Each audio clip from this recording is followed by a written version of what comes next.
Welcome to my channel RS English World. In this video you are going to learn some English sentences which related of kids. So let's get start. Number 1. चलिए आज का कक्षा शुरू करते हैं. Let's start today's class. जब आप class में जाते हैं, बच्चों को पढ़ाते हैं, तो उससे पहले आप बोलते हैं इस क्लास को शुरू करने के लिए. कल हमने क्या पढ़ा था? What did we read yesterday? जो आप आज पढ़ाते हैं बच्चों को, तो उस चीज़ को आप नेक्स्ट टाइम पूछते हैं कि कल हमने क्या पढ़ा था. किताब खोलो, ओपन योर बुक. ऐसा क्यों कहते हैं? बच्चे शरारती होते हैं, इसलिए ऐसा कहा जाता है ओपन योर बुक. धीरे धीरे पढ़ो, रीड स्लोली.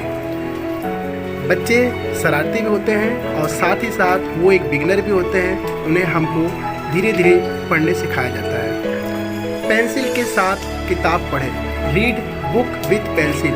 ऐसा क्यों? क्योंकि पढ़ने के दौरान बच्चे पेंसिल नहीं लिए थे, तो इस अवस्था में आप ये कह सकते हैं जो शब्द नहीं समझ आया उसे गोला बना दें. Make a circle the word that you do not understand. जब आप पढ़ते हैं उस समय आपको कोई चीज़ें समझ नहीं आता है, यदि आपके पास पेंसिल होता है तो उसको आप सर्कल कर सकते हैं और उसे अलग से लिख करके आप उसको पूछ सकते हैं. इससे आपकी एक अच्छी आदत भी बिल्ड होगी. तो इसलिए ऐसी आदतों को अपनाइए. पेज पलटो, टर्न द पेज.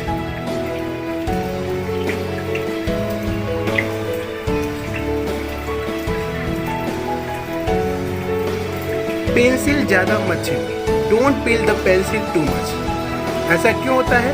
बच्चे अक्सर पेंसिल को ज़्यादा सर्व करते हैं, जिसके वजह से उनके पेंसिल छोटे होते हैं और वो उनकी लिखावट पूरी तरीके से नहीं होते. ये एक आदतें हैं जिसे हमें सुधारना चाहिए. कल का अध्याय याद हुआ? Remembered yesterday's lesson. जब आप पढ़ा लेते हैं तो आप इस तरह से सवाल करते हैं कि जो हमने कल पढ़ाया क्या आपने याद किया या नहीं.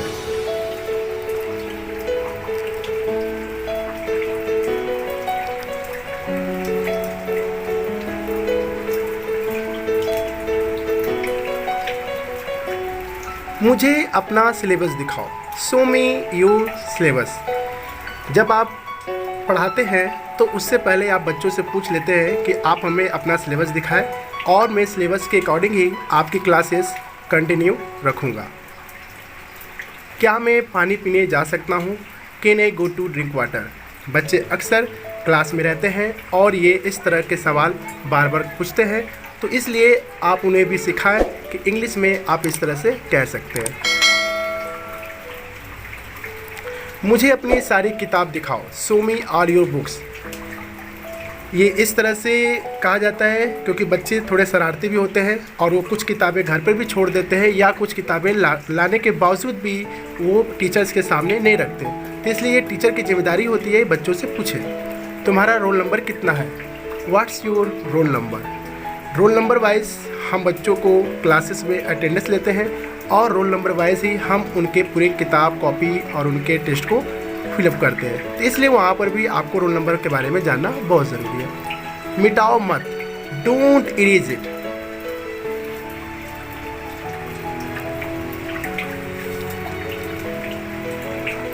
खड़े हो जाओ, स्टैंड अप.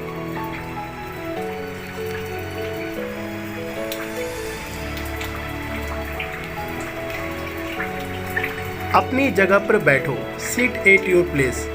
ऐसा किस लिए कहते हैं? क्योंकि वो शरारती हैं और उनके अंदर ये एक आदतें होती हैं कि वो इधर से उधर मूविंग करते हैं क्लास में भी. तुम बार बार मुंह में उंगली क्यों डाल रहे हो?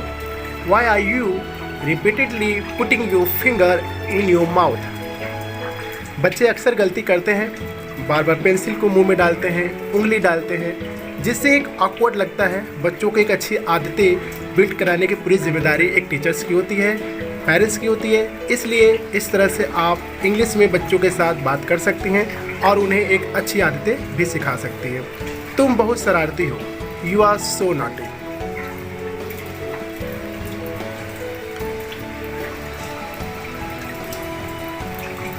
बाहर आकर रीडिंग लगाओ. ऐसा इसलिए कहते हैं क्योंकि बच्चे सीट पर ही रहते हैं और वो अच्छे से उस पर ध्यान नहीं दिया जा सकता, इसलिए उसे बाहर बुलाइए और बोलिए इंग्लिश में कम आउट एंड रीड और उनके ऊपर फोकस करिए। पढ़ते हुए बातचीत नहीं करते।